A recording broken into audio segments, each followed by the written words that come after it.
Guys, welcome to another video. You've got Mr. Everything English, and today guys it is part 2 of our 3 video series for English Literature Paper 1.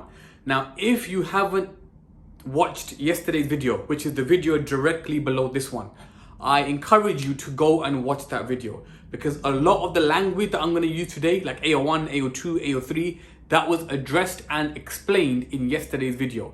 Today guys, we're going to go over how to actually write a pretzel paragraph for the exam. Now guys, pretzel paragraph is the structure that I created.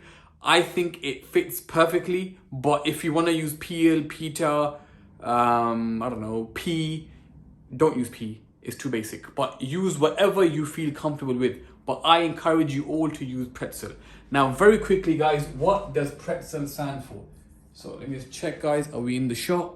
Yeah, we're in the shot. So guys, pretzel guys, as you all know, it's got the point. After we have given our point, we then give our reference. Then in our reference, we find the technique that we're going to be speaking about, and then we explain the effect of this technique. After we've explained the effect of this technique, we then go back to the reference and we pick out another device or a word or a phrase, and that is what we zoom into. The moment we zoom in, we then explain the effect of that particular device, and then we link everything we are saying back to our point. And that is the pretzel paragraph structure that we are aiming to follow inside of our exam on Wednesday. But how do you actually write a point? How do you do all these different elements? Let's go straight to the top, guys. Let's go straight to the top and focus on writing a point. Because I think a lot of the time, guys, a lot of teachers, it's assumed just write a point. But how do you actually write a point? So your point has to be detailed and it has to be insightful. But let me explain how you write a point. You begin by writing a basic point. To this basic point, after you've written it, we then explain it. And when I do one, I'll show you guys how. So you think of a basic point, then you explain it. The moment you explain it, you add your detail. Whilst writing your point, you give your situation. You tell me where about in the play or the book this happens. And then in your point, I want you all to sprinkle contextual phrases. Sprinkle contextual phrases like patriarchy, like capitalism, like socialism. Just sprinkle them. Don't explain them in detail. That's what we're going to do later. Just sprinkle them in your point. Now let me give you an example of this, guys. Let me give you an example of this.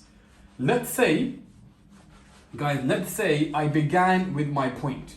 Guys, let's say I began with my point. And my point was that Mr. Burling is a selfish... No, let's think of a different one. Mr. Burling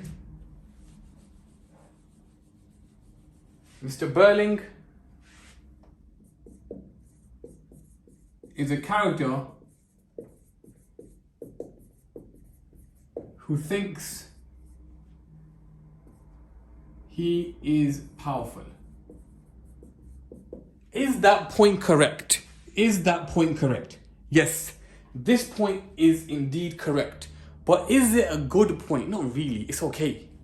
It's okay. It just kind of gives a statement. Doesn't give detail. Doesn't give situation. Doesn't give any context sprinkled through. There's certain key words that I can add to make it better. So let's try again. Let's now explain this point in a little bit more detail, and let's add some situation and let's add some context. So this is incorrect. Let's try attempt number 2. Mr. Burling in Act 1 of An Inspector Calls.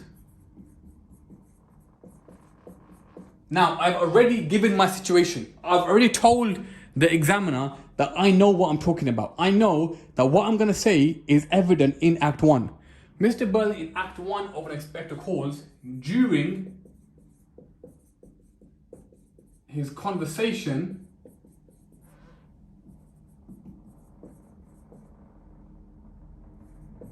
with Gerald and Eric displays patriarchal qualities. He believes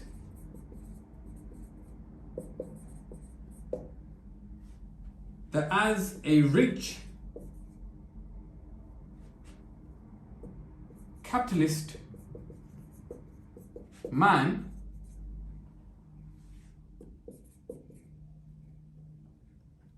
he is extremely powerful,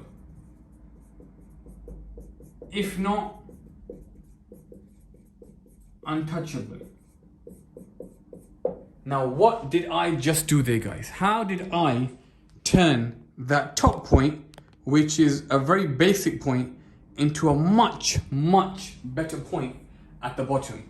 Now, let's go through, because what I did, guys, was nothing that you can't do. I began with a very basic point. That's just to get me thinking. It's like a brainstorm. So Mr. Berling, guys, he's someone who thinks he's powerful. Okay, that's true. That's a valid point. But then I want to add detail. So Mr. Berling in Act 1 of An Inspector Calls during his conversation with Gerald and Eric. Now, at this point here, I showed the examiner that my focus is Mr. Berling. Then I showed the examiner that I know where in the text I'm referring to. I show my knowledge of the play as a whole. I know I'm looking at Act 1, and I know I'm looking at his conversation with Gerald and Eric. Then, rather than saying he's powerful, I think about what key word can I use to link Mr. Berling to power. And if you know the text, you should know that the word patriarchy refers to when men are super powerful. So I link it to him displaying these powerful patriarchal qualities. He believes that a rich capitalist man. Now, do I explain what capitalism is? No, I'm just sprinkling, guys. Later, I'll add the detail. He believes that a rich capitalist man, he believes that as a rich capitalist man, he is extremely powerful, if not untouchable. Now, I'll be honest with you guys, you can even add more detail to that, but we can pause there. So that is an easy way to think and to add detail to your context. You start off by thinking of a very basic point, and then you add detail, add situation, and sprinkle. Sprinkle is the word you want, guys. You want to sprinkle context. I feel like Salt Bay, but we move. Now, in tomorrow's videos, guys, I will be doing an entire plan of an Inspector Calls essay. Today, guys, I just want to go over writing one paragraph. So that is my point now complete. Guys, that is my point now complete. The next thing that I have to do is I have to find a quote, a reference that shows that Mr. Berling believes that he is extremely powerful as a capitalist man. He believes that he is absolutely untouchable. Now, the quote that I'm going to use, guys, may surprise a lot of you, but this is the quote that I will be using. I would say, this comes to light when Mr. Berling explains how the Titanic is unsinkable.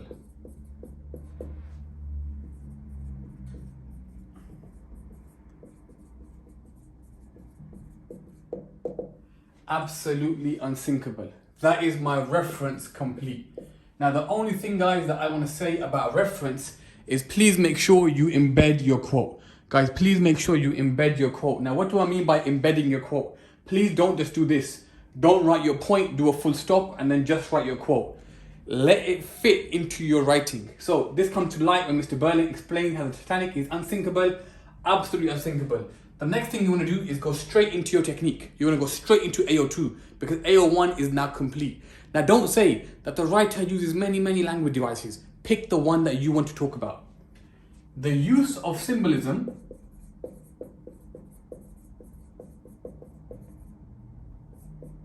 and that is my technique. Guys, that is my technique.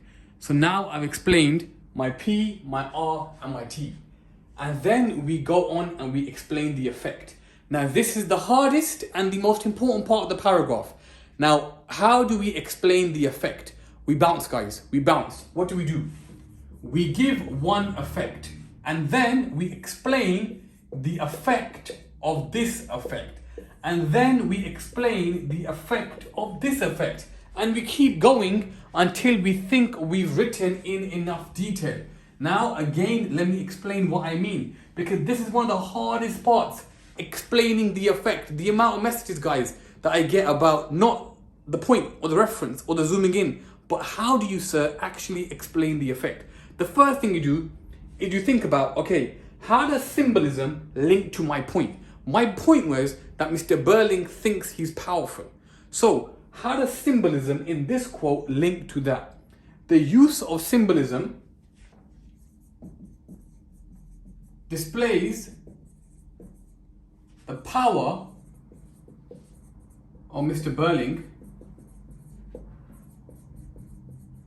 because this ship was no ordinary ship.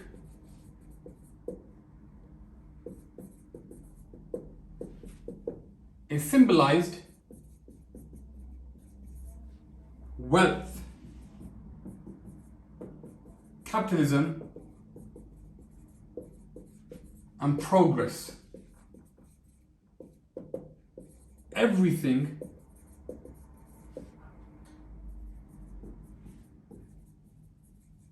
which makes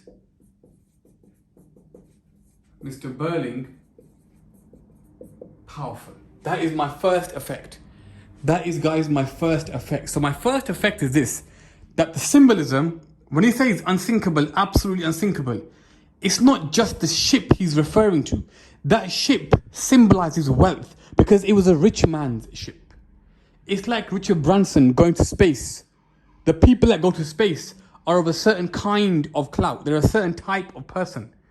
That ship, the Titanic, the poor people were the workers. The rich people were the passengers. So it symbolizes wealth. It symbolizes capitalism, which is the divide, which is the hierarchy. But for them, it also symbolizes progress. And this is everything which makes Mr. Burling powerful. Now I'm going to explain the effect of this. So how does that make him seem untouchable? Therefore, it appears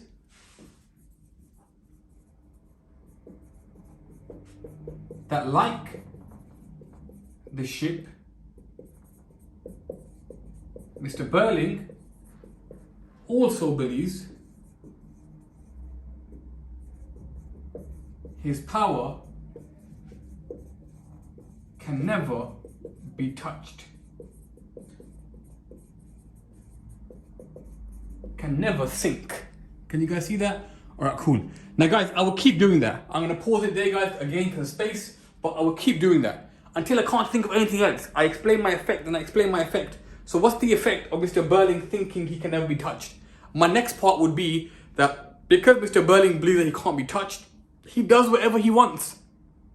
He sacks Eva Smith. He makes his daughter marry Gerald as a business deal. Everything that Mr. Burling does is as a result of Mr. Burling believing that he can never sink. Just like a ship, he can never go down. But who comes and sinks Mr. Burling? Who comes and drowns Mr. Burling? It's the inspector. And that is what I would carry on in my paragraph. But for the sake of this video, guys, I'm just going to go over how to structure it. So that's the P, that's the R, T, and this here was my first effect complete. So guys, this here was my first effect complete. Now I'm going to zoom in. Now, options wise, guys, we've got unsinkable, absolutely unsinkable. Unsinkable, absolutely unsinkable. Now, I've already talked about symbolism. Now, my options are, I can zoom into another language device, I can zoom into a structural device, I can talk about form, or I can pick out an adjective or a verb and so on. Now, what I'm going to be zooming into, guys, in this paragraph is the repetition of unthinkable, because it shows how certain he is. Guys, it shows how certain he is. So what I'm going to do, guys, is I'm going to be zooming in to unthinkable. Furthermore, the repetition of unthinkable. And that's it. That's my zooming in done. That's my zooming in done. Now, the key thing of the zooming in is this. Even though we're now analyzing a different part of the reference, and we're talking about a different technique, we still have to link the zooming in back to the point. Don't go off task, because that is when you waffle. If your paragraph isn't one clean line of argument and you're going over here, that's when you begin to waffle. So we must stay on task. So now we must become like a robot. We're going to explain how the repetition of unthinkable shows how Mr. Burling is powerful, shows that he thinks he's untouchable. And now we're going to climb to detail. Remember, guys, the top band from yesterday's video was talking about writing in detail. Now we're going to climb and write in detail. So, furthermore, the repetition of unthinkable displays how certain Mr. Burling is in his beliefs. He says it twice, almost back to back. So I'm speaking specifically about where the repetition takes place. Unthinkable, pause, absolutely unthinkable.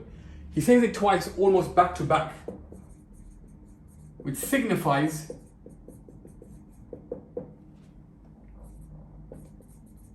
a sense of emphasis. For him, this ship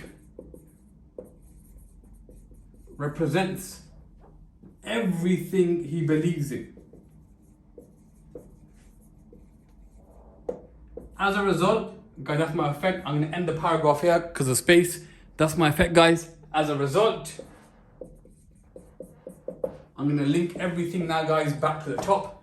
As a result, Mr. Burling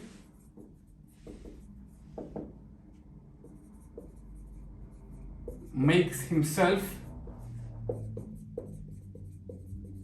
synonymous with the ship. If the ship cannot be defeated,